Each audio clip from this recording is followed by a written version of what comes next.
দেশি মুরগি রান্না করব। তো দেশি মুরগিতে আমি একটা স্পেশাল মশলা অ্যাড করব। তো ভিডিওটা শুরুর থেকে দেখবেন। তো তেলের উপরে সব মশলাগুলো দিলাম, দিয়ে ভালো করে নেড়ে পানি দিলাম, দিয়ে মশলাটা কষায় নিলাম। মাংসগুলো দিয়ে দিলাম, দিয়ে ভালো করে নাড়লাম। দেশি মুরগি হইতে একটু সময় লাগে।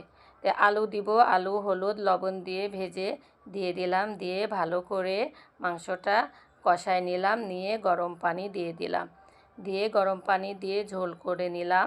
মাংসটা রেডি হয়ে গেল। এখন আমি স্পেশাল মশলাটা তৈরি করব। তো তেলের উপরে পেঁয়াজ দিলাম, জিরা 4টা, এলাচ দিয়েছি, দিয়ে ভালো করে পেঁয়াজটা লাল করে ভেজে নিলাম। এটা শিলপাটায় বেটে নিলাম, নিয়ে ঝোলের ভিতরে দিয়ে ভালো করে নেড়ে নিলাম।